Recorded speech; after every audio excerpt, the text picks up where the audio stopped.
భీష్మక మహారాజు 5 కుమారులు ఉన్నా సరే రుక్మిణీదేవిని ఎంత గారాభంగా పెంచాలో అలాగే పెంచాడు. అలాగని అశ్రద్ధ చెయ్యలేదు, ఎక్కడ గాడి తప్పనివ్వలేదు. ఆవిడ ఎదుగుతోంది ఎదుగుతోంది ఎదుగుతోంది, యుక్త వయస్కురాలైంది, వివాహం చేసే వయస్సు వచ్చింది. అప్పుడు భీష్మక మహారాజు వివాహం కోసం సంబంధాలు చూస్తున్నాడు. అప్పటికే వీళ్ళ అన్నగారు ఉన్నాడుగా రుక్మి, వీడు రోజు క్లబ్ గడితే కానీ వీడికి తోచదు. అక్కడికి వెళ్ళాడు. అక్కడ శిశుపాలుడు కనపడ్డాడు. ఇంతకంటే గొప్పవాడు ఎవడు కనపడ్డా. వాడు శిశుపాలుడు అంటే ఉపాధ్యాయుడు అనుకున్నాడు. వాడు శిశువులను పాలించేవాడే కదా ఉపాధ్యాయుడు, టీచర్ ఏమో అనుకున్నాడు. వాడు వీడు పేకాడకూడలో ఓ పందెం వేసేసుకున్నారు. ఈ పందెంలో నువ్వు నెగ్గితే నా చెల్లెలు నీకు ఇస్తా, వీడి ఇష్టం ఇక్కడ.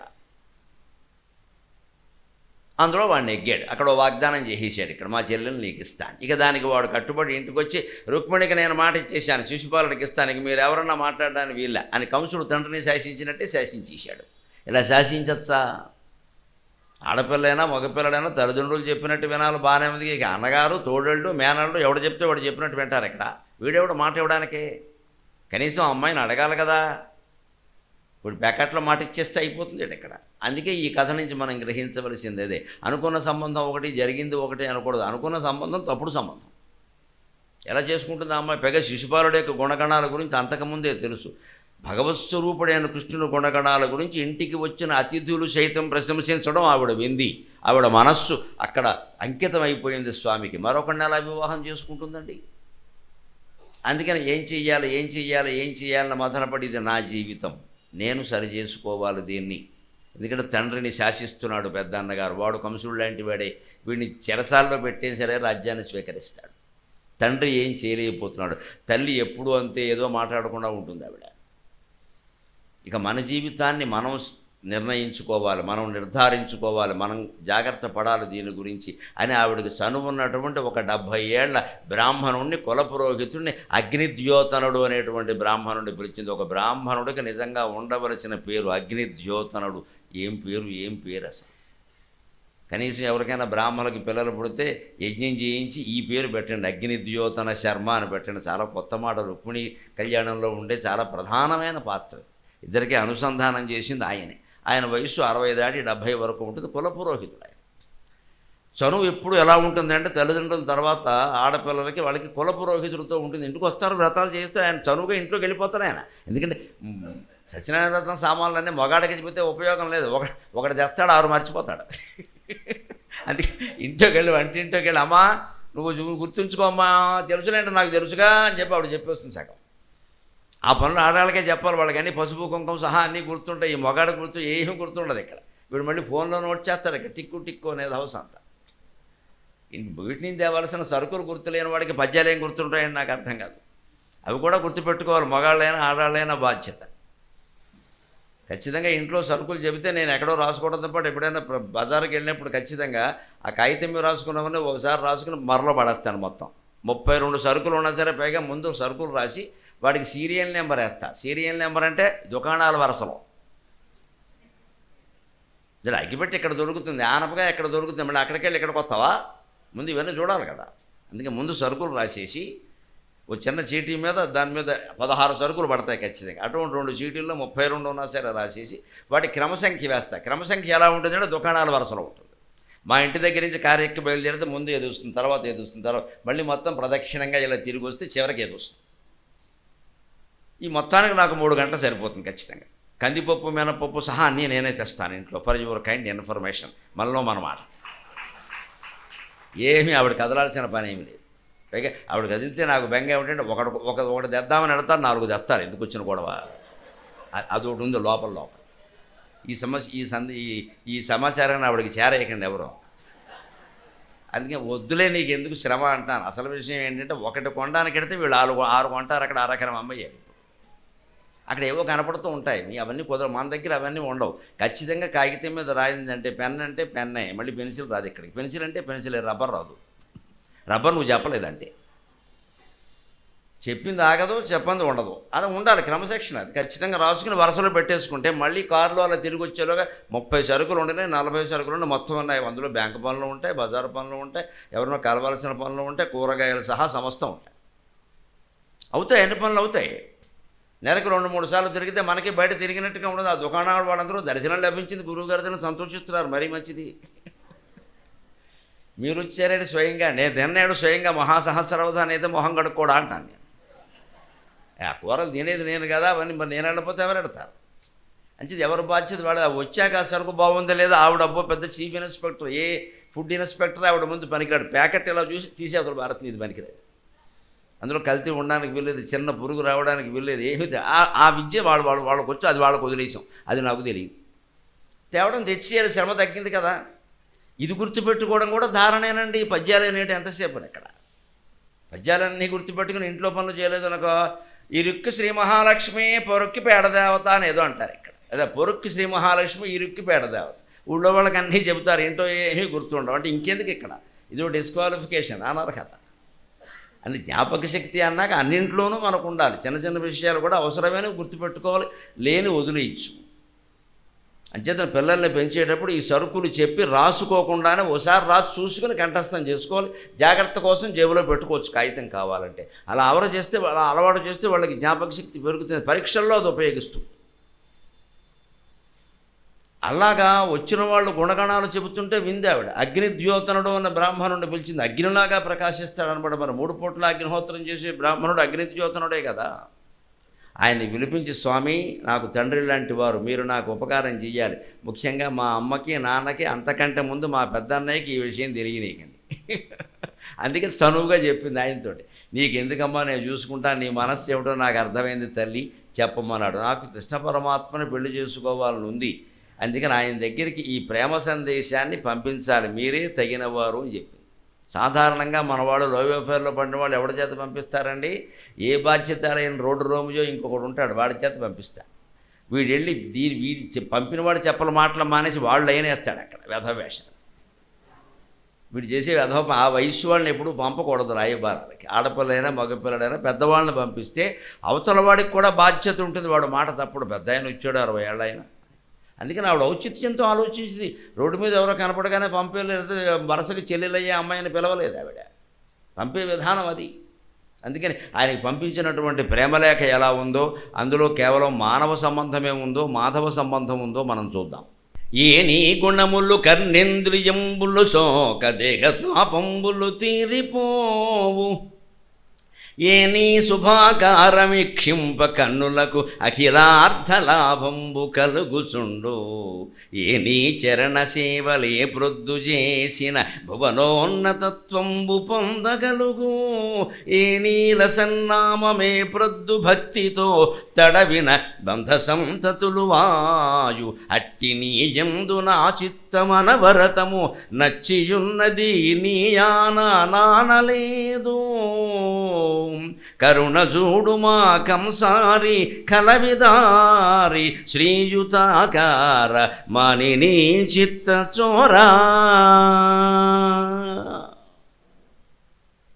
ఇందులో ఎక్కడైనా ప్రియుడు ప్రియురాలు మాట ఉందా అండి? తెలుగు ఏమాత్రం వచ్చినా అర్థమవుతుంది. ఒక పరమాత్మకి జీవాత్మ పంపించే సందేశంలా ఉంది అది రుక్మిణీ కళ్యాణం. ఇది కేవలం స్త్రీ పురుషుల మధ్య ప్రేమ వ్యవహారం కాదు. ఇది ఇక్కడ భౌతిక వాసనలు ఉండవు, ఊరికే లెక్క చెప్పుకుందుకు ఉంటాయి అంతే.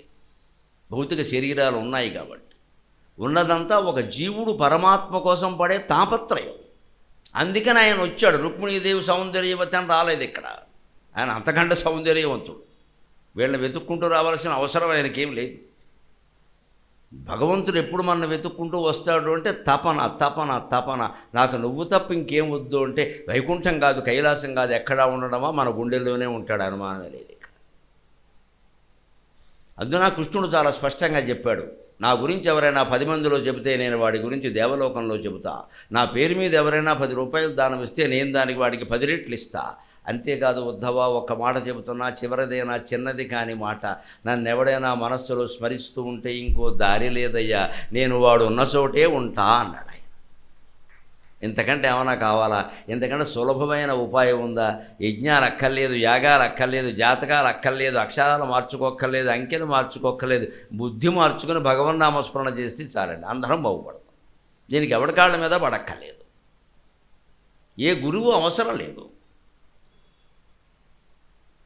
అది మనం నేర్చుకోవాలి. అదే చెబుతుంది ఇక్కడ, భగవంతుని యొక్క గుణాలు వింటే చాలుట. ఏ నీ గుణములు కర్ణేంద్రియంబులు సోక దేహతాపంబులు తీరిపోవు. నీ గుణాలు కర్ణేంద్రియాలకి సోకితే దేహతాపాలు తీరిపోతాయి. శ్రవణం ద్వారా ముక్తి పొందిన మహానుభావుడు ఎవరండి? పరీక్షిత్తు. ఆయనకి దేహతాపం తీరిపోయింది. మృత్యువు అంటే భయం పోయింది ఆయనకి. భాగవతం అంటే మనకి భయం పోతుంది. మృత్యువు పోతుంది అనుకోవద్దు, పొరపాటు. భాగవతం విన్నాక నాకు ఆయుర్దాయం పెరిగింది, అందుకోసం కాదు భాగవతం. నీ ఆయుర్దాయం పెరిగితే ఏం చేస్తావు ఇక్కడ? ఇంకా ఈఎంఐలు కట్టి అప్పులు చేస్తావు ఇక్కడ. ఎందుకు నీ ఆయుర్దాయం పెరగడం? ఆయుర్దాయం కాదు ఇక్కడ. ఆయుర్దాయం ఉండి ఏం చేసావు? 32 ఏళ్ళకి వెళ్ళిపోయాడు శంకరాచార్య, ఎంత ఉపకారం చేశాడు? 153 రచనలు చేశాడు. 39 ఏళ్ళకి వెళ్ళిపోయాడు వివేకానంద, ఎంత ఉపకారం చేశాడు జాతికి. 28 ఏళ్ళకి వెళ్ళిపోయాడు మహానుభావుడు రామానుజన్, ఎంత ఉపకారం చేశాడు గణిత శాస్త్రంలో. ఉపాధ్యాయులు ఆయన దగ్గర సందేహాలు తీర్చుకునేవారు రామానుజన్ దగ్గర. మ్యాథమెటిక్స్ ప్రొఫెసర్లు సందేహం వస్తే రామానుజన్ అడిగేవారట.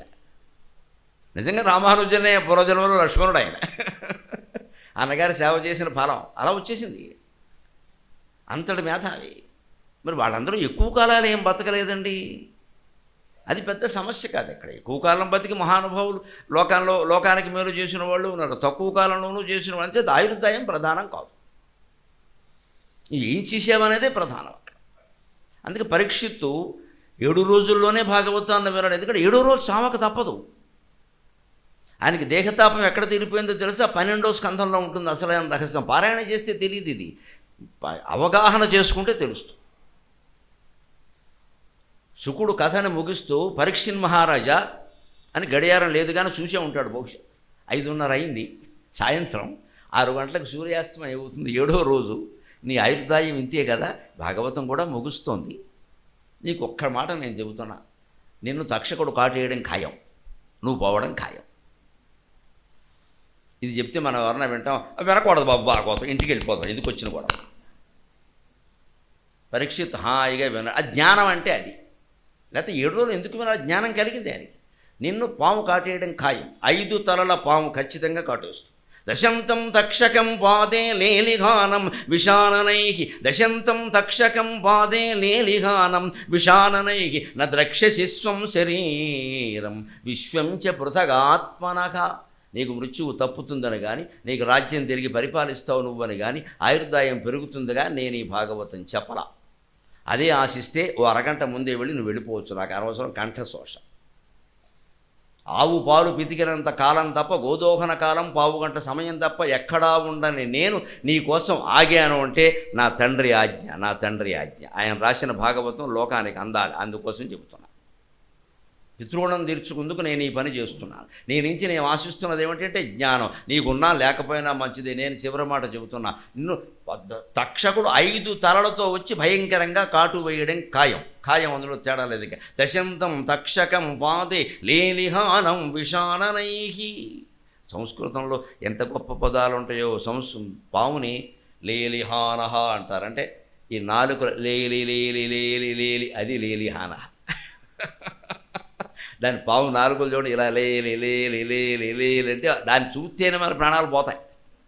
ఆ 4 వచ్చి మనం నాకేసినట్టే. అదే లేలిహానక లేలిహానక, ఈ 2 నాలుకలతోనే లేహ అంటే నేను నాకేస్తుంది. లేహ్యం అదే, లేహ్యం తినట్టు తినేస్తుంది. అందుకే లేలిహానం అంటారు. ఆ ప్రయోగాలు అంత అందంగా అగ్నిదేవుడిని వర్ణిస్తారు మంత్రశాస్త్రంలో. వైశ్వానరాజ విద్మహే లీలాయ ధీమహి తన్నో అగ్ని ప్రచోదయాత్. వైశ్వానరుడు తెలుసు. లాలీలా ఏమిటి? ఒక అగ్ని రేఖ, లా ఇంకోటి లీ, అలా ఉంటుందన్నమాట. వేదం మహాకవిత్వం, శబ్దంతోనే చెబుతారంత. లా లీలాయ ధీమహి, లా ఎలా ఉంటుంది, లీ ఎలా ఉంటుంది. అంతే అగ్ని రేఖలు కూడా అలాగే ఉంటాయి. సప్త జిహ్వ కదా, ఒక జిహ్వ ఇలాగా, ఒక జిహ్వ ఇలాగా, అలాగే లా లీలాయ ధీమహి. లేకపోతే ఇంకా లాలీలాగా ఏం లేదు అక్కడ. మంత్రపుష్పంలో ఉంటుందన్నమాట వేదంలో, మహానారాయణోపనిషత్తు. అందుకే దాని అంత అందమైన పేరు. అలాగే పాముకి లేలిహానం అన్నారు. ఇలా 4 లాకేస్తుంది ప్రాణాన్ని అన్నాడు. అది కరవక్కర్లేదు. అటువంటి లేలిహానం 5 తలలతో వచ్చి నిన్ను కాటేయడం ఖాయం పరీక్షిత్ మహారాజా. కానీ అప్పుడు నువ్వు ఏ స్థితిలో ఉంటావంటే, నా ద్రక్ష్యసి స్వం శరీరం విశ్వం చ పృథగాత్మనః. నీ శరీరాన్ని కానీ తక్షకుణ్ణి కానీ ఈ మొత్తం ప్రపంచాన్ని కానీ నీ ఆత్మ కంటే భిన్నంగా నువ్వు చూడవు. అంతా నీ మనస్సులోంచి వచ్చిన పెద్ద మాయ అని నీకు అర్థమైంది. ఇక ఉంటే ఎంత పోతే ఎంత అన్నాడు. ఇది మనకి చాలా కష్టం అర్థం కావడం. దానికి రమణ మహర్షి చెప్పిన ఉపాయం ఏమిటంటే, గంటకోసారి ఎక్కాలు అప్పగించినట్టుగా ఇది మాయ, ఇది మాయ, ఇది స్వప్నం, ఇది స్వప్నం అని కంఠస్థం చేయమన్నాడు ఆయన. అనుకుంటూ టిఫిన్ తిన్నావు, ఇది మాయ. డబ్బులు ఇచ్చావు, ఇది మాయ. డబ్బులు ఎవడో ఎగ్గొట్టాడు, ఇది మాయ. భార్య, ఇది మాయ. భర్త, ఇది మాయ అనుకో. ఓ బాకీ అనుకోంది వసూలైంది, ఇది మాయ. ఓ బాకీ ఉన్నది పోయింది, ఇది మాయ అనుకుంటూ ఉండు. ఇది స్వప్నం అనుకోమన్నాడు ఆయన. మాయ అంటే తెలియదు, కళ. మనకి ఎంత భయంకరమైన కళ వచ్చినా బయటపడుతున్నావా లేదా మెలకురాగానే. ఎంత కళ వచ్చింది ఏమిటి అనుకుంటున్నాం. జీవితము అంతే. దీన్ని కలగా మనం గ్రహించినంత వరకు, శంకరాచార్య చెప్పినట్టుగా బ్రహ్మ సత్యం జగన్మిథ్య అనే సత్యం గ్రహించినంత వరకు మనిషికి ఏ భయము పోదు. భయాన్ని పోగొట్టగలిగే సిద్ధాంతం అద్వైతం ఒకటే. మేము రాజమండ్రిలో 88లో ఎంఫిల్ చేసినప్పుడు అమెరికా నుంచి ఒక పరిశోధకుడు వచ్చాం. మా గురువుగారు కొత్తపల్లి వీరభద్రరావు గారు మహానుభావుడు, 16 భాషల్లో పండితుడు ఆయన. ఆ 8 భాషల్లో పండితుడు, 16 విశ్వవిద్యాలయాల్లో తెలుగు పెట్టించాడు ఆయన విదేశాల్లో. ఆయన మాకు అక్కడ డీన్గా ఉన్నారు, రిటైర్ అయ్యాక గౌరవానికి తీసుకొచ్చారు. మా అదృష్టం ఒక ఏడాది ఆయన దగ్గర చదువుకోగలిగి మహానుభావుడు. ఆయన అమెరికన్ పరిశోధకుడిని మా కోసం పిలిపించాడు ప్రత్యేక. రే వాళ్ళు చాలా శ్రద్ధగా చేస్తారు, మీరు వినాలి. రే మన దగ్గర తొట్టిగ్యాంగ పరిశోధనలు కాదు, ఎంతసేపు ఇక్కడ అని ఆయన పిలిపించాను. ఎందుకంటే మన దగ్గర పరిశోధనలు ఎలా ఉంటాయంటే, తిక్కన గారి కవిత్వంలో ఔచిత్యం పెడతాడు. ఇంత 500 పేజీల పుస్తకం రాస్తాడు. ఇందులో ఏమంటాడు, తిక్కన వీరరసమును ఎట్లు పోషించనో తిలకింపుడు అని ఒక 10 పద్యాలు ఇస్తాడు. తిక్కన శృంగార రసమును ఎట్టు పోషించనో గమనింపుడు అని ఒక 10 పద్యాలు ఇస్తాడు. తిక్కన యొక్క కరుణరసమును మించుట్లో ఆయన్ని మించిన వారు లేరు, గమనింపుడు అని ఇంకో 10 పద్యాలు ఇస్తారు. ఈయన సొంతం ఏమిటంటే గమనింపుడు, తిలకింపుడు, మిగిలిందంతా ఆయనదే. ఇంక నువ్వు చేసింది ఏముంది ఇక్కడ? ఈ తిలకింపుడు, గమనింపుడు, పరిశీలింపుడు ఇదా? నువ్వు పరిశీలించి ఏమైనా చెప్పాలి కదా. ఏం చేయడండి, అంత బద్ధకం ఇక్కడ. దీని వీళ్ళందరికీ పిహెచ్డీలు ఇస్తారు. వీళ్ళంతా యూనివర్సిటీలో ప్రొఫెసర్లు అయ్యారు. నమశివాయ, చదువులు తగలబడ్డాయి. వీడికి ఏమైనా వస్తే కదా. పరిశోధన అంటే అది కాదు, ఇది అతను వచ్చాడు అని చెప్పి ఈ తిలకింపుడు గమనింపుడు కాదురా వాళ్ళు ఎలా ఉంటాయి పరిశోధనలు వినమని. ఆయన వచ్చి ఏదో మాట్లాడుతుంటే ఆయన సబ్జెక్ట్ ఏమిటని అడిగాం. ఫియర్ అన్నాడు ఆయన. భయం అనే దాని మీద పరిశోధన చేస్తున్నట్ట. అసలు మన దగ్గర రాదు ఆలోచన. భయం, ధైర్యం వీటి మీద ఎవడు చేస్తాడండి. వెంటనే ఏమంటాడు, ధైర్యం అంటే ఉద్యోగం వస్తుందా అంటాడు. ఇవి అదొక ఉద్యోగం కావాలి, ధైర్యం రావక్కల్లా. ఉద్యోగం వచ్చాక వీడు ఉరేసుకోవాలి. వాడు ఉద్యోగాల్లో ఉన్నవాడు ఉరేసుకుంటున్నాడు, ఎందుకంటే ఉద్యోగం ఉంది, ధైర్యం లేదు. అతను భయం మీద పరిశోధన చేస్తున్నాడు. మేము వెంటనే మామూలుగా మా జ్ఞానం మాకుంటుందిగా, దీనివల్ల ఏమైనా మీకు ఉద్యోగం, what is that job, what is the relation between the PhD and the job అన్నాడు. మాకు ఆశ్చర్యమైంది. పిహెచ్డీకి జాబ్కి ఏమిటండి, నేను జాబ్ మానేసి చేస్తున్నా అన్నాడు ఆయన. అది కాసేపు అతను దాని గురించి చెప్పాడు. చెప్పి తర్వాత మేము అడిగాం ఒక ప్రశ్న, మీకు ఎంతకీ అయిపోయిందా మీ పరిశోధన అంటే, 18 దేశాలు తిరిగాను, అవ్వలేదు. నేను తిరుగుతూనే ఉన్నాను.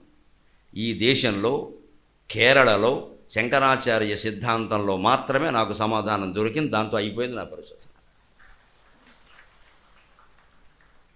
వేదంలో శంకరాచార్య సిద్ధాంతంలో మాత్రమే దొరికింది నాకు. ఆ సమాధానం దొరికే వరకు పరిశోధన చేశాను. ఇప్పుడు అయిపోయింది. ఎక్కడ దొరికింది? ద్వితీయాద్వై భయం భవతి ఏతస్మిన్నుదరమంతరం కురుతే అథ తస్య భయం భవతి ద్వితీయాద్వై భయం భవతి. ఈ మాటకి ఉపనిషత్తులో శంకరాచార్య రాసిన వ్యాఖ్యానంలో నాకు సమాధానం దొరికింది. మై పిహెచ్డీ ఈజ్ ఓవర్ అన్నాడు. అది పరిశోధన. రెండవది ఉంది అనుకోవడం వల్ల నీకు భయం ఏర్పడుతోంది. ఉన్నదంతా ఒక్కటే అంటే భయపెట్టెడు వాడెవండు భయపడునెవడు. ఉన్నదంతా ఒక్కటే అన్న తత్వాన్ని గ్రహించాలి. ఇక్కడ ఇంతమంది ఉన్నా మనం ఎవరి కోసం కూర్చున్నామండి? ఆ ఎత్తడి విగ్రహం కోసం కూర్చున్నాం. ఎత్తడైనా పంచలోహాల, పోనీ ఏదైనా కానివ్వండి, ఏదైతే కృష్ణ పరమాత్మ కోసం కూర్చున్నాం. అంటే ఇక్కడ మనం అంతా కృష్ణ ప్రేమికులం, కృష్ణ స్వరూపులం, అంతే. రెండో మాట లేదు ఇక్కడ. మీరు కూర్చున్నది అందుకే, నేను కూర్చున్నది అందుకే. మంచిది. ఇదంతా ఒకటే స్వరూపం, శ్రీకృష్ణమయం. ఇది ఇక్కడ ఇంకో రెండో మాట, ఇక్కడ స్త్రీలు పురుషులు కులాలు ఏమి ఉండవు ఇక్కడ. ఇలా మనం ప్రతిసారి భావన చేయాలంటే కనిపిస్తున్నది మిథ్య, జగన్మిథ్య, ఇది కళ, ఇది మాయ, ఇదంతా భగవత్ స్వరూపం, అంతే. అప్పుడు నీకు ప్రతిదీ తేలిగ్గానే ఉంటుంది. టేక్ ఇట్ ఈజీ అని చెప్పకల్లా, everything should be taken as easy. నీకు 10 లక్షలు కలిసి వచ్చినా ఈజీయే, 10 లక్షలు పోయేదా ఈజీయే. Take it easy. అప్పుడు పొంగిపోయేది కృంగిపోయేది ఏముంటుందండి? అందుకని భయానికి కారణం రెండవది ఉంది.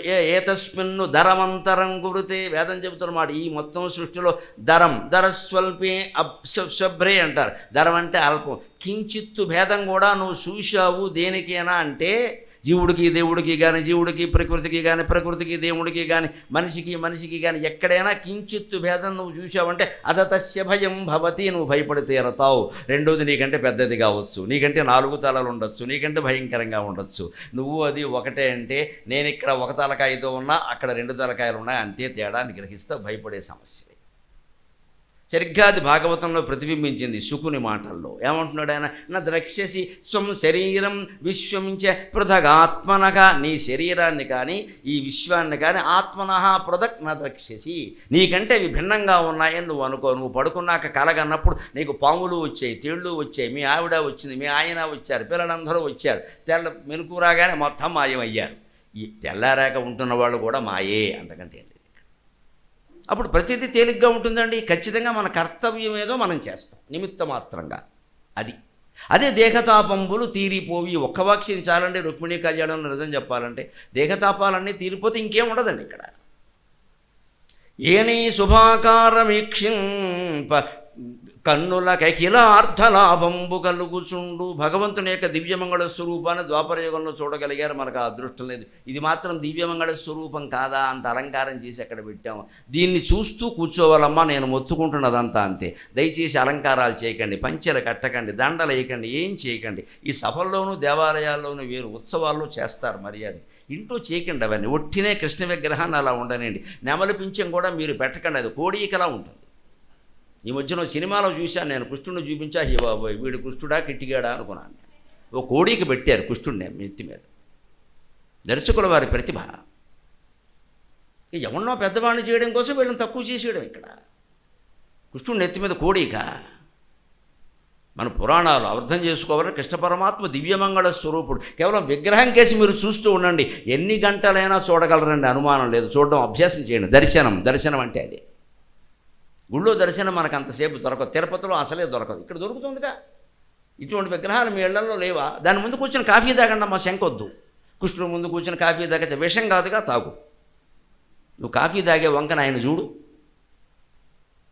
అంత సెంటిమెంట్ ఉంటే కాఫీ నైవేద్యం పెట్టి తాగేసి గొడవలేదు. ఈ సెంటిమెంట్లు ఎక్కువ మనకి. తాగచ్చా మళ్ళీ మాకు ఫోన్ ఇక్కడ, మేము దొరికాం అందరికీ. ఇక్కడ ఇది తాగచ్చా కాదు, చూడొచ్చా. కృష్ణుడు చూడడానికి కాఫీ ఏమిటి, ఏదైనా చూడొచ్చు. కరెక్ట్గా రసం తీసుకుని తాగుతూ చూడు. వీలైతే ఆయనకు కూడా దగ్గుపోతుంది. అది చూడడం ముఖ్యం. మన ఇంట్లో విగ్రహాలన్నీ చూడడం ముఖ్యం. మనం చూడం, అక్కడ పెట్టి పూజ చేసి వెళ్ళిపోతూ ఉంటాం. శుక్రవారం ఓ పూజ, శనివారం ఓ పూజ, తర్వాత దేవతల కాన్ఫరెన్స్ కింద తలుపు వేసేసి వాళ్ళందరూ మాట్లాడుకుంటూ ఉంటారు. ఇంటర్నల్ కాన్ఫరెన్స్, మనం వెళ్ళిపోతాం బయటికి. మన ఫోన్ కాన్ఫరెన్స్ మనకుందిగా, వీడియో కాన్ఫరెన్స్. అది మానేయాలి. అందుకే ఇంట్లో నేను నిన్న చెప్పు, అన్ని మందిరాల్లోకి పూజా మందిరమే ముఖ్యం. అక్కడే ఎక్కువసేపు గడపాలి. ఎవరైతే కనీసం 60 ఏళ్ళు దాటాకైనా పూజా మందిరంలో ఎక్కువసేపు గడుపుతారో వారు పరీక్షిన్ మహారాజు పొందిన జ్ఞానమంతా పొందుతారు, అనుమానం లేదు. ఊరికే గడపండి, అక్కడే కూర్చోండి, అక్కడే పడుకోండి, అంతకంటే చేయద్దు. భగవంతుడు ఇస్తాడు. ఇప్పుడు నా దగ్గర పడి ఏడుస్తున్నాడు, ఏదో ఇవ్వాలి కదా అనుకుంటాడు. వాకిట్లో పడి ఉండేవాడికి ఇస్తాడు కదా. నచికేతుడు వాకిట్లో పడి ఏడిస్తేనే కదా యమధర్మరాజు కఠోపనిషత్తు అంతా చెప్పింది. అలా అదేనా చెయ్యాలి కదా కనీసం. అంటే శుభాకారమీక్షింప కన్నులకు అఖిలార్థలాభంబు కలుగుజును. పైగా మన హిందూ సంప్రదాయంలో గొప్పతనం, దేవతల విగ్రహాలు దివ్యమంగళ విగ్రహాల్లో ఉంటాయి. ఎక్కడా వంక ఉండదు, అన్ని జాగ్రత్తలు తీసుకుంటారు. ప్రఖ్యాతమైన శిల్పుల చేత, ప్రఖ్యాతమైన చిత్రకారుల చేత వేయిస్తారు. దాంట్లో మంత్రశాస్త్రం కూడా నిక్షిప్తమే ఉంటుంది. అటువంటి విగ్రహాలు మరో మతంలో దొరకవు, మరో ధర్మంలో దొరకవు. హిందువై పుట్టడం, హిందువై జీవించడం, హిందువై మరణించడం జన్మాంతర సుకృతం. మన అదృష్టం కొద్దీ దొరికింది ఈ దేశంలో పుట్టడం, హిందుత్వంలో పుట్టి. అయితే ఇన్ని విగ్రహాలు ఎక్కడ ఉన్నాయండి? రేపు వినాయక చవితి వచ్చిందంటే 9 రోజులు వినాయకుడే, తర్వాత వాళ్ళ అమ్మగారు వస్తుంది 10 రోజులు ఆవిడకి ఇంకా ఓ రోజు ఎక్కువ. తర్వాత కార్తీక మాసంలో వాళ్ళ నాన్న వస్తాడు. ఈ మొత్తం కుటుంబాన్ని బెగ్గింగ్ చేసి పోషిస్తున్నాను, ఆ సంగతి ఏమిటంటాడు ఆయన. కోప్పడక బాబు, నువ్వు అసలు త్రిశూలంతో ఉన్నావు, నెలంతా నీదే కార్తీక మాసం. తర్వాత వాళ్ళ మేనమా వస్తాడు విష్ణుమూర్తి, మరి మాధవ ఫ్యామిలీ ఉంది కదా అంటాడు, మార్గశిర మాసం అంతా నీదే. ఎంత గొప్ప సంప్రదాయం అండి. భాద్రపదం, ఆశ్వీజం, కార్తీకం, మార్గశిరం వరుసగా వస్తున్నాయి. విభిన్న దేవతా సంప్రదాయం, భిన్నత్వంలో ఏకత్వం ఒక్క హిందూ మతంలోనే సాధ్యం. ఆ విగ్రహాన్ని చూడండి చాలు, గుళ్ళో ఒక్కలేదు, ఇంట్లో కూడా నా ఫోటో చూడండి. ఫోటో ఎంతో బాగుందని నేను తెలుసుకోవాలి. బాగుందన్నప్పుడు చూడాలి కదా, దానికి దండేసిపోతారేటి, పైగా బొట్లు ఎడతారు. ఇదో పెద్ద చికాకు ఇది. ఆ ఫోటోలో బొట్టు పెట్టారు చాలా, నువ్వెందుకు పెడుతున్నావు వంకర బొట్టు ఇక్కడ? మనం బొట్టు సరిగ్గా పెట్టమండి, చెరిగిపోయినట్టే ఉంటుంది. ఎందుకు పెట్టాలి? మనకి ఎంతసేపు వ్యధవాహం, మనం ఏదో చెయ్యాలి, మనం చేసి ఆ ఫోటో జడగొట్టాం ఇక్కడ. ఏం చెడగొట్టకుండా అంటే ఫోటో శుభ్రంగా తడిగుడ్డ పెట్టి తుడిచి మళ్ళీ పొడిగుడ్డ పెట్టి తుడిస్తే అద్భుతంగా ఉంది, అది చూడు, ఇంకేం చేయొద్దు. అదే శుభాకారం. ఏ నీ చరణ సేవలే. ఇలా ఆకారాన్ని చూస్తూ గడుపుతున్న వాళ్ళు గడిపిన వారు ఎవరో తెలుసా? వైకుంఠపురవాసులందరూ అలాగే ఉన్నారు, ద్వారకాపురవాసులందరూ అలాగే ఉన్నారు. మన దేవాలయాల్లో విష్ణు సంబంధమైన ఆలయాల్లో ఇద్దరు మహానుభావులు ఉంటారు, ఆంజనేయ స్వామి కానీ గరుత్మంతులు కానీ. ఏ భంగిమలో ఉంటారండి? ఎంత పరాక్రమవంతులు వాళ్ళు. గరుత్మంతులు ఒక్కసారి రెక్కలు ఎలా అంటే హైదరాబాద్ కాదమ్మా, భూమండలం ఎగిరిపోతుంది పైకి. ఆయన అనడం ఇలా నుంచుంటాడు. నాకు ఆ గుళ్ళోకి వెళ్ళి రాముడి గుళ్ళోకో కృష్ణుడి గుళ్ళోకి వెళ్ళగానే గరుత్మంతుడు ఆంజనేయుడో చూడగా, ఇదేమిటి మేము దండం పెట్టకుండానే ఈయన పెట్టేస్తున్నాడు మనకే. మేము ఇంకా పెట్టలేదు కదా, నువ్వే పెట్టేస్తున్నావు. మా చేతులు జోడింపక ఏ చేతులు ముడిచెదీవు ఏ దైవమవో అని ఆంజనేయ స్వామిని చూసి దండం పెట్టారు. ఇంకా నేను నీకు దండం పెడదామనుకుంటే, వద్దురా నేనే పెడుతున్నాను అని పెట్టేశాడు ఆయన. మా చేతులు జోడింపక ఏ చేతులు ముడిచెదీవ ఏ దైవమవో మోచేతి మీద దాటితివా చారిత్రక పయోధిని అంజని తనయా. ఆసువుగా పొంగిన పద్యం మీద ఆంజనేయ స్వామిని చూడగానే భగవంతుడిచ్చిన కవితాశక్తి కారణం. మా చేతులు జోడింపక ఏ చేతులు ముడిచెదీవ ఏ దైవమవో మోచేతి మీద దాటితివా చారిత్రక పయోధినంజని తనయ. అంత పెద్ద సముద్రాన్ని దాటినవాడు ఒక గుళ్ళో చిన్న గూట్లో నాకు దర్శనం చాలు, ఇంకేమవుతుంది, మీరు ఇక్కడ నాకు అడ్డంగా ఉన్నారు, పండు ఎక్కడి నుంచి అని కూర్చుంటున్నాడు. మనం అలా 10 నిమిషాలు ఉండలేమండి. అని శిలా విగ్రహం మనం మనిషి 10 నిమిషాలు ఉండలేమా? రోజంతా ఉండమని అంటలేదు. మీ ఇంట్లో విగ్రహం ముందు నిలబడి చేతులు జోడించి కదపకండి, ఏం శ్లోకం చదవకండి, దేవుని చూడండి అంతే. అప్పుడు భక్తి అలవాటు అవుతుంది, జ్ఞానం ఏమిటో, తన్మయ స్థితి ఏమిటో, ఈ పద్యం ఏమిటో తెలుస్తుంది. ఏ నీ చరణ సేవలే ప్రొద్దు చేసిన భువనోన్నతత్వంబు పొందగలుగు. భువనంలోకెళ్ళా ఉన్నతమైన వారు ఎవరండి? పైసామే పరమాత్మ. డబ్బుకు లోకం దాసోహం, money makes many things. Lakshmidevi. లక్ష్మీదేవికి ఆ వైభవం ఎలా వచ్చింది? స్వామివారి చరణ సేవ వల్ల వచ్చిందమ్మా. మరో రకంగా ఎందుకు వస్తుంది? ఎప్పుడు నిత్యాన పైన ఆవిడ పాదాలు విడిచిపెట్టదు. లేదా డబ్బుకంత ప్రాధాన్యం ఏమిటండి? నువ్వు దున్నే లోకాన్ని నేను చూసుకుంటానడు. ఇప్పుడు ఎవడంటే అంతా డబ్బు గొడవ, డబ్బు గొడవ, డబ్బు గురించి. ఎవరు ఏం మాట్లాడినా డబ్బు గురించి. ఆవిడ డబ్బుకు అంత ప్రాధాన్యం ఎందుకు వచ్చింది? ఆవిడ లక్ష్మీదేవి విష్ణుమూర్తిని సేవించింది. ఏ నీ చరణ సేవలే ప్రొద్దు చేసిన భువనోన్నతత్వంబు పొందగలుగు. ఏ నీల సన్నామమే ప్రొద్దు భక్తితో తడవిన బంధ సంతతులు వాయు. ఎప్పుడూ భగవన్నామాన్ని జపించేవాడు నారద మహర్షి. ఆయనకి బంధ సంతతులు అన్నీ పోయాయి. నారదునికి బంధాలు ఏమున్నాయండి? ఏమీ లేవు. కాబట్టి ఎవరింటికి వచ్చి ఒక చిన్న తగాదా పెట్టి పారిపోతుంటాడు. ఈ తర్వాత ఈ తగాదా కారణంగా వాళ్ళ మధ్య అవగాహన పెరుగుతుంది. ఏ తగాదా పెట్టినా నారదులు పెట్టిన తగాదాలన్నీ ఆయనకి చెడ్డ పేరు తీసుకొచ్చే కానీ సంసారాన్ని బాగు చేసి వాళ్ళలో ఉండే అజ్ఞానాన్ని, అహంకారాన్ని పోగొట్టడానికే తగాదా పెట్టాడు తప్పితే ఆయనకేమి సరదా. ఆయనకి కలహాసనుడు అని పేరు పెట్టి లోకం ఆనందించింది. ఆయన అవన్నీ పట్టించుకోవాలి. ఏ బంధాలు లేకుండా నారద మహర్షి కేవల బ్రహ్మచర్యం పాటిస్తూ ఎందుకు ఉండగలుగుతున్నాయండి? నారాయణ నామస్మరణ, వేరే దారే లేదు అక్కడ. అట్టి నీయందు నా చిత్తము అనవరతము నా నచ్చియున్నది నీయాన నానలేదు. అటువంటి నీ యందు నా చిత్తం అనవరతం, ఖాళీ లేకుండా ఎప్పుడు నచ్చి ఉన్నది, అంటి పెట్టుకుని ఉందయ్యా. నీ ఆన, నీ మీద ఒట్టు అని నానలేదు. మనం తెలుగులో మర్చిపోయిన మాట. నాన అంటే సిగ్గు. ఈ మాట చెప్పడానికి నేను సిగ్గుపడ్డం లేదు. నచ్చియున్నది నీ ఆన నానలేదు. ఏదో నీటిలో నానలేదని అర్థం కాదు. నానలేదు అంటే ఆడపిల్ల మరొకడికి ప్రేమలేఖ పంపిస్తూ నువ్వు లేకపోతే నేను బతకలేనంటే కొంచెం సిగ్గుగా ఉంటుంది కదా. వాడు అక్కడి నుంచి ఆట ఆడుకుంటాడు ఈ అమ్మాయితో. అందుకని నేను సిగ్గుపడ్డం లేదయ్యా, నువ్వు నా జీవితాన్ని ఉద్ధరిస్తావని నాకు అనిపిస్తుంది. మొహమాటం లేకుండా చెబుతున్నాను ఇక్కడ. ఇంకెక్కడ చెప్పుకుంటాను? తండ్రి వినట్లేదు, తల్లి వినట్లేదు నా మాట. అన్నగారు ముందే శత్రువు అయిపోయాడు, నన్ను కాపాడేవాడు ఎవడిక్కడ. అందుకని ఈ బ్రాహ్మణుడు సాయంతో నేను అర్థిస్తున్నాను అందేవాడు. నచ్చియున్నది నా చిత్తమనవరతము నచ్చియున్నది నీయాన నానలేదు. కరుణ చూడు మా కంసారి కలవిదారి. కంసుడికి శత్రువు అయ్యాడు. ఆయన సెంటిమెంట్లు పెంచుకోకుండా దయచేసి. ఎందుకు అయ్యాడు? కంసుడు పరమ దుర్మార్గుడు. వాడు మేనమామ అయితే, తోడళ్ళు అయితే, మేనరుడు అయితే. 30 హత్యా ప్రయత్నాల పైన జరిగాయమ్మా బాలకృష్ణుడి మీద. ఇంతగా మర్డర్ అటెంప్ట్స్ జరిగిన వాడు ప్రపంచం మొత్తంలో ఎవడు ఈయన ఒక్కడే. ఆయన సుఖపడ్డాడంటారు, నాకు అర్థం కాదు. భాగవతం చదివినవాడు ఎవడు అంట, ఎప్పుడూ సుఖపడలేదు ఆయన. ఇక రాముడైనా కొంతకాలం సుఖపడ్డాడేమో. ఈయన పోయే వరకు దుఃఖాలేనండి, పోయేది కూడా దుఃఖమే. ఒంటరిగా ఇంతటి మహానుభావుడు 16,000 మంది భార్యలు ఉన్నవాళ్ళు, లక్షలకు పైగా సంతానం ఉన్నవాడు ఒక్కడే వెళ్ళిపోయాడమ్మా. మన భాషలో దాన్ని దిక్కుమాలిన మరణం అంటారు. అది భరించాడు. ఎందుకని? గాంధారి మహాసాధ్వి, పతివ్రతల్ని బ్రాహ్మణుల్ని గౌరవించడం శ్రీకృష్ణుని లక్షణం. అందుకని ఆవిడకి అవకాశం ఇచ్చాడు. ఆవిడ మాట నెగ్గనేయండి, ఆవిడ సాధ్వి. లోకంలో సాధువులు ఉండాలంటే వాళ్ళ మాట నెగ్గాలి, నేను భరిస్తా. ఆవిడ పాండవులను శపించలేదు, అంతే చాలు అన్నాడు ఆయన. భక్త రక్షణ అంటే అందుకోసం ఎంతమందిని కోల్పోయాడో తెలుసా? తాగి తందనాలు ఆడి చివరి కొట్టుకు చచ్చి కోల్పోయిన కూడా 70 మంది ఉన్నారు. 80 మంది మగవాళ్ళలో 70 మంది పోయారు. 70 మంది కొడుకులాంటి పోతే మనం ఉండగలమా? 70 కదమ్మా. ఒక కొడుకు ఏదైనా చిన్న గాయం అయితే ఇంక తల్లికి తండ్రికి నిద్ర పట్టదు ఇక్కడ. ఆయన కళ్ళ ముందు పోయారు. పైగా అక్రూరుడు వచ్చి, స్వామి అంతా నాశనం అవుతుందంటే, అవ్వని వాళ్ళు చాలా బలవంతులు, వాళ్ళని ఎవరూ చంపలేరు, అందుకని వాళ్ళని వాళ్ళే చంపుకోవాలని చెప్పాడు ఆయన. అంతే. లోకంలో కొన్ని రాజకీయ పార్టీలు ఉంటాయి, ఆ పార్టీని గెలవడానికి ఆ పార్టీయే చాలు, వేరే బయట వాళ్ళు ఎవరు అక్కర్లేదు. అందులోనే బోల్డ్ అసమ్మతి వర్గాలు ఉంటాయి. వారికి వేరే ఆ మాట వారు ఒప్పుకుంటారు కూడా ఆనందంగా. మాకు వేరే వాళ్ళతో ఎప్పుడు గొడవలు లేవండి, మా వాళ్ళే మొత్తం అంతా.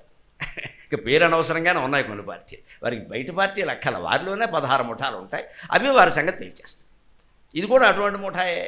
అందుకని కృష్ణుడు అన్నాడు, మా వాళ్ళకి వేరే వాళ్ళతో కుదరదు, అసలు ఎవరేం చేయలేరు, వాళ్ళని మహాబలవంతులు. ఎందుకంటే 18 రోజులు యుద్ధాన్ని తట్టుకుని బతికాడు సాత్యకి. 18 రోజులు యుద్ధాన్ని తట్టుకుని బతికాడు కృతవర్మ.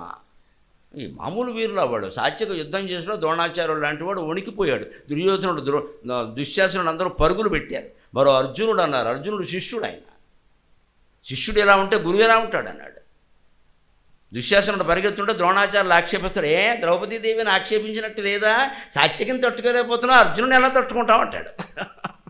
అన్నప్పుడు అంటాడు ఒళ్ళుమండి, ఏమంటాడు తెలుసు, గురువు కోపం వస్తే ఎలా ఉంటుంది, వెళ్ళరా, ప్రపంచంలో నీకు సాత్యక బాణాలను ఎదుర్కొని దాటుకోవడానికి, తప్పుకుంచుకోవడానికి దారి లేదు, గాంధారీ గర్భం ప్రవిశ, మళ్ళీ ఏ తల్లి కడుపులోంచి వచ్చావో వీలైతే ఆ తల్లి కడుపులో దూరరా సన్నాసి అన్నది. అంత కోపం వచ్చింది ఆయన. తల్లి కడుపులో మళ్ళీ దూరడం సాధ్యం అవుతుందా? ఒళ్ళుమండి అన్నాడు. గాంధారీ గర్భం ప్రవిశ అంటాడు వ్యాసుడు అక్కడ. వెళ్ళు, నీ తల్లి కడుపులో దూరు వేధవ, చెడబుట్టారు అందరూ కూడా ఇక్కడ. ఆ తల్లి చెబితే వినరు, తండ్రి చెబితే వినరు, మేము చెబితే వినరు. ఈ వృద్ధాప్యంలో మాకు చావుగాలానికి లావు దుఃఖమని యధవ యుద్ధం తెచ్చిపెట్టారు ఇక్కడ. నాకు ఇష్టం లేదు, చేయాల్సి వస్తుంది అని తిట్టిపోశాడు దుశ్శాసనుడు. అటువంటి సాత్యకి వాడు ఎలా పోతాడండి? వాడే వేసుకోవాలి. అందుకని ఊరుకున్నాడు ఆయన. ఇది కృష్ణుడు అంటే. అంచేది మనం కృష్ణుడిని ప్రేమిస్తున్నాం, నిజంగా గౌరవిస్తున్నాం, పూజిస్తున్నాం అంటే మన జీవితంలో దుఃఖాలు భరించాలి, పోగొట్టమని కోరద్దు అసలు. స్వామి ఇచ్చావు, ఏది ఇచ్చినా నీ ప్రసాదం, దాన్ని తట్టుకునే శక్తిని చాలు, నువ్వు పోగొట్టమని నేను అడగట్లేదు, అంతే చాలు. కష్టాలు పోగొట్టమని కోరద్దండి, కష్టాలను ఎదిరించి తట్టుకుని ఉండగలిగే శక్తిని ఇమ్మని కోరాలి మనం. కవచం తొడుక్కున్న వీరుడికి ఏ బాణంతోనూ ఇబ్బంది ఏం లేదు. భగవద్భక్తి అనే కవచాన్ని తొడుక్కున్న మనకి ఏ దుఃఖంతోనూ సమస్య లేదు. దుఃఖం వచ్చినా మాయే, సుఖం వచ్చినా మాయే, ఏదైనా రాని ఏదో ఒకటి వస్తుంది అంతేగా. ఈ ధైర్యం రావడమే ఆధ్యాత్మికతకి ఉదయం. ఏ మతమైనా ఏ శాస్త్రమైనా మనకి నేర్పవలసింది రెండే: ధైర్యంగా బతకడం, సంతోషంగా మరణించడం. ఈ రెండూ మించి నేర్పగలిగింది ఏమీ లేదు, నేర్పవలసింది లేదు. బతికినంతకాలం ధైర్యంగా బతకాలి, పోతే సంతోషంగా నీదే ఆలస్యం అయ్యా ఇంకా రావే అన్నట్టుగా పోవాలంతే. అందుకని ఇంకా నాకు ఆ మోజు ఉంది, ఈ మోజు ఉంది, ఇవన్నీ వద్దు, ఇంకా అన్ని మోజులు అయ్యాయి. నేను సిద్ధంగా ఉన్నాను, పరమాత్మ అనేదే. రాత్రి పడుకున్నామంటే అమ్మా తీసుకెళ్ళిపోతే గొడవ లేదు, పొద్దున్న ఉంటే మళ్ళీ దండం పడతా, లేకపోతే ఇదే నమస్కారం, గుడ్ నైట్, అంతే అయిపోయింది. అంత నిశ్చింతగా మనిషి పడుకోవాలి, అప్పుడు రోగాలు రావు. ఇంత నిశ్చింతగా ఉన్నవాడికి రోగం ఎందుకు వస్తుందండి? శరీరం విడిచిపెట్టడానికి వాడు సిద్ధంగా ఉన్నాడు. ఏ వ్యాధి వస్తే, క్యాన్సర్ వచ్చింది రాని, మరీ మంచిది, తొందరగా పోతాం. ఆ వచ్చేదేదో 4th స్టేజ్లో వస్తే 4 ఎకరాలు అమ్మేయక్కర్లేదు, మళ్ళీ 2nd స్టేజ్లో వస్తే 1 ఎకరాలు అమ్మయ్యాలి, లేనిపోను గొడవ. ఆ రావడమే పంపలు అంటుకుపోయేలా వస్తే గొడవ లేదు, పోతాం. ఇంత ధైర్యాన్ని కల్పించేది భాగవతం ఒక్కటే. భక్తి జ్ఞాన వైరాగ్యాలు ఒక్కటే. నాకేం మొహమాటం లేదు చెప్పడానికి. ఆ ధైర్యం కోసం రండి నా ప్రవచనాలకు, ఏదో ప్రయోజనం కలుగుతుందని రాకండి. నాకు ధైర్యం ఉంది, మీకు ధైర్యం రావాలి, అంతే నాకు కావాల్సింది. ఉన్న వాళ్ళందరికీ నమస్కారం, లేని వాళ్ళకి నా సహకారం, అంతే. నాకు ధైర్యం ఉంది, నేను ఇలాగే ఎదుర్కొంటాను. మిన్ను విరిగి మీద పడిన నమశివాయ నమశివాయ పంచాక్షరమానాన్ని నేను. కృష్ణుడి దగ్గర కూడా నేను పంచాక్షరం చెప్పిస్తా, ఆయన కూడా నాకు ఇష్టమే పర్లేదంటాడు. ఆయన శివుడి గురించి తపస్సు చేశాడు కదా, పర్వాలేదురా ఏదైతే అంటాడు. అమ్మవారైనా ఎవరైనా నమశివాయ అంటే నాకు మా అమ్మ 17 ఏళ్ళప్పుడు నేర్పింది, అదే నాకు మంత్రం. అంటే అది కాపాడుతుంది. ఏమొచ్చినా అంత కృంగిపోతున్నా సరే నమశివాయ. అందుకే భగవంతుడు దేవల్ల బీపీ లేదు, షుగర్ లేదు, నా దగ్గరికి వచ్చే ధైర్యం లేదమ్మా వాటికి. ఏమొచ్చినా నేను అసలు పట్టించుకోను, బెళ్ళ కూడా వేసుకోను అసలు. పోనాయి ఇంట్లో చిట్కా వైద్యమే, ఆ ధనియాలు మిరియాలే ఏం అక్కర్లేదు, చాలు యుజాలు. 4 రోజులు తగ్గుతుంది, 4 రోజులు పడతాం. ఏంటట ఈలోపు డాక్టర్ దగ్గరికి వెళ్ళామనుకో, చెయ్యి పట్టుకుంటే వెయ్యి, మళ్ళీ వదిలితే వెయ్యి, ఇచ్చే వరకు వదలడు. ఎక్కడ ఎవడు పడతాడు ఇదంతా? ఆ ధైర్యం, ఆధ్యాత్మికత అంటే ధైర్యం. దేనికి భయపడాల్సిన పని, జగత్తే మాయ అయినప్పుడు దేనికి భయపడతావయ్యా పని లేక. అందుకని కంసారి ఎందుకోసం అంటే సెంటిమెంట్ వద్దండి. కంసుడు మేనమామని హత్యా ప్రయత్నాలు చేశాడు ఆయన మీద, కాబట్టి ఈయన శత్రువు అయ్యాడు. మనకేమొచ్చింది సెంటిమెంట్? రోహిణి నక్షత్రంలో ఎవడన్నా పుడితే మేనమామకు చెప్పకండి. చెప్తే ఏమైందమ్మా? చెప్పి చూడండి ఏమవుతుందో. ప్రయోగం చేయండి, చచ్చిపోతాడు మేనమామ. ఆ రోహిణి నక్షత్రంలో పుట్టినవాడల్లా మేనమామని చంపేస్తే, రోహిణి నక్షత్రంలో పుట్టినవాడు గోవర్ధన పర్వతం ఎత్తాలి కదా. వీడు గోచి తీయాలంటే ఇంకోటి సాయం కావాలి వీడికి. వీడు గోవర్ధన పర్వతం ఎత్తాడా? రోహిణి నక్షత్రంలో పుట్టినవాడు కాళీయమర్దనం చేయాలి కదా. రోహిణి నక్షత్రంలో పుట్టినవాడు కుచేలుడికి 4 అటుకులైనా పెట్టాలి కదా. వీడు అటుకులు తీసుకోకపోయినా ఏమి లేదే. రోహిణి నక్షత్రానికి ఇవన్నీ పాజిటివ్ క్వాలిటీస్ అన్ని తీసి పారేసి మనం భగవంతుడిని కూడా ఎంత దిగజార్చామంటే, కృష్ణుడు రోహిణి నక్షత్రంలో పుట్టాడు, మేనమామ పోయాడు కాబట్టి రోహిణి నక్షత్రంలో అమ్మాయి కానీ అబ్బాయి కానీ పుడితే మేనమామకు చెప్పకండి. ఇది పిచ్చి సెంటిమెంట్లు పెట్టాడు. ఆరుద్ర అంటే అత్తగారని, రోహిణి అంటే మేనమామ. ఆరుద్ర అత్తగారు ఏమీ లేదమ్మా, ఆకారం కలిసింది, అంతకంటే ప్రాస. ఈ పిచ్చి నమ్మకాలు పెంచుకున్నాం అంత. పుడగానే నక్షత్రాలు చూసాడు. ఇక్కడ ప్రతివాడు ఏదో నక్షత్రంలో పుడతాడు, పుట్టక ఏమవుతాడు? దాని గురించి పెద్ద గొడవ, అంత బాధ ఉంటే ఏదైనా శాంతి చెప్తారు, చేసుకుంటాం. ఇంకా జీవితం అంతా ఎందుకండి బాధ? ఆధ్యాత్మికత అంటే ధైర్యం. ఈ పిచ్చి నమ్మకాలు ఏమిటి? ఆయన ఎన్ని బాధలు పడ్డాడు? శ్రీయుతాకారమానిని చిత్తచోర, శ్రీయుతమైన ఆకారమయ్యా అనేది నా మనస్సును దొంగిలించావంటే ఆశ్చర్యమే ఉంది, నేనే ఇస్తున్నాను నీకు అని ఇచ్చేసింది ఆవిడ.